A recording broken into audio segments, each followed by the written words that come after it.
Assalamualaikum warahmatullahi wabarakatuh. Selamat pagi, perkenalkan saya Risti Anasta Putriani dari program studi PAUD. Pada kesempatan kali ini saya akan mempresentasikan salah satu model kurikulum yang menurut saya paling inspiratif, yaitu model kurikulum Montessori. Pendidikan anak usia dini merupakan tahap penting dalam kehidupan anak karena masa ini perkembangan fisik, kognitif, bahasa, sosial, dan emosional berkembang dengan sangat pesat. Oleh karena itu, diperlukan model pembelajaran yang mampu memberikan pengalaman belajar yang sesuai dengan kebutuhan dan karakteristik anak. Salah satu model yang terkenal dan banyak digunakan di berbagai negara oleh salah satu model kurikulum Montessori yang dikembangkan oleh Maria Montessori, seorang dokter dan pendidik dari Italia. Model ini menekankan bahwa setiap anak memiliki potensi untuk berkembang secara mandiri apabila diberikan lingkungan belajar yang mendukung. Kurikulum Montessori adalah pendekatan pembelajaran yang berpusat pada anak. Dalam model ini, anak diberikan kebebasan untuk memilih aktivitas belajar sesuai minat dan kebutuhannya. Guru tidak menjadi pusat pembelajaran, tetapi berperan sebagai pembimbing dan mengamati dan membantu anak ketika diperlukan. Tujuan utama Montessori adalah membantu anak menjadi pribadi yang mandiri, percaya diri, bertanggung jawab, dan memiliki rasa ingin tahu yang tinggi. Tokoh pengembang Montessori. Maria Montessori lahir di Italia pada tahun 1870. Beliau mengembangkan metode Montessori berdasarkan hasil pengamatan terhadap perkembangan anak. Menurut Montessori, anak memiliki kemampuan alami untuk belajar dari lingkungan sekitarnya. Oleh karena itu, orang dewasa perlu menyediakan lingkungan yang mendukung proses belajar tersebut. Pemikiran Maria Montessori sehingga saat ini masih banyak digunakan dalam pendidikan anak usia dini karena dianggap efektif dan dalam mengembangkan potensi anak secara menyeluruh.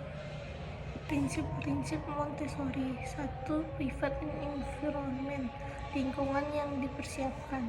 Lingkungan belajar harus ditata secara rapi, aman, menarik, dan sesuai dengan ukuran tubuh anak. Semua alat dan bahan pembelajaran diletakkan pada tempat yang mudah dijangkau sehingga anak dapat mengambil dan mengembalikannya sendiri.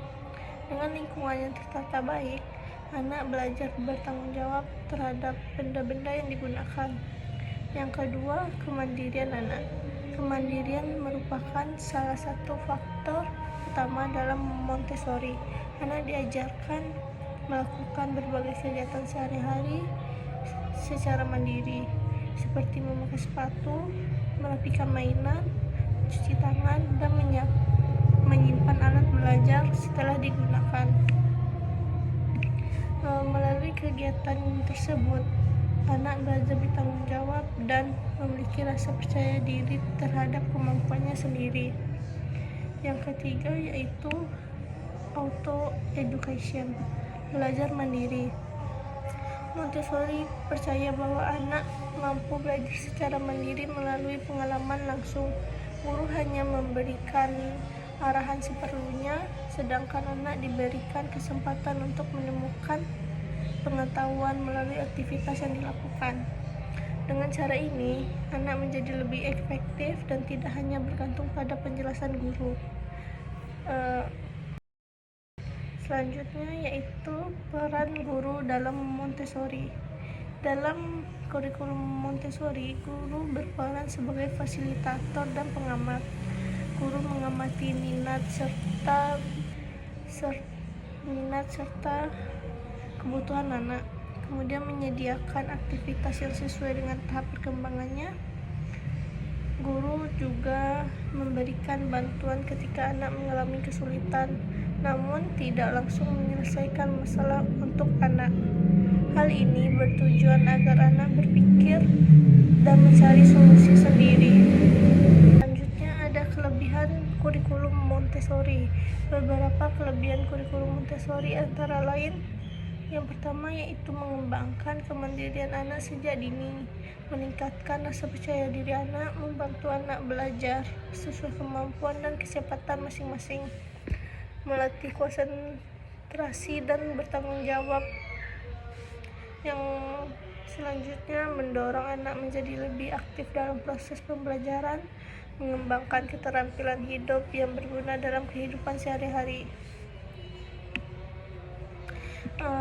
Adapun kelebihannya, pasti ada kekurangan dalam kurikulum Montessori.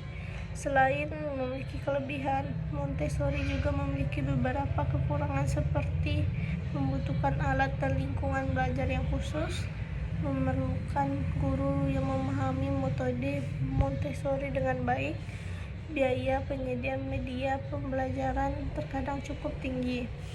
Tidak semua sekolah memiliki fasilitas yang sesuai dengan prinsip Montessori. Namun demikian, banyak prinsip Montessori tetap dapat diterapkan dalam pembelajaran PAUD, meskipun dengan fasilitas yang sederhana. Penerapan Montessori di PAUD yaitu dapat diterapkan melalui kegiatan seperti anak memilih sendiri permainan yang diinginkan, anak belajar merapikan alat setelah digunakan, guru menyediakan berbagai aktivitas sesuai minat anak, anak melakukan kegiatan kehidupan sehari-hari seperti menuang air, menyusun meja, dan membersihkan benda-benda yang dipakai anak. Kegiatan-kegiatan tersebut membantu anak belajar secara aktif dan mandiri. Berdasarkan penjelasan yang telah disampaikan, dapat disimpulkan bahwa kurikulum Montessori merupakan model pembelajaran yang berpusat pada anak dan menekankan kemandirian, kebebasan yang bertanggung jawab, serta lingkungan belajar yang mendukung perkembangan anak. Menurut saya, Montessori menjadi salah satu kurikulum yang paling inspiratif karena mampu membantu anak mengembangkan potensi diri secara optimal melalui pengalaman belajar yang menyenangkan dan bermakna.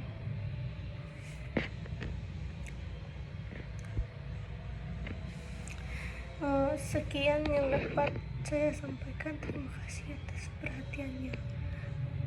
Assalamualaikum warahmatullahi wabarakatuh.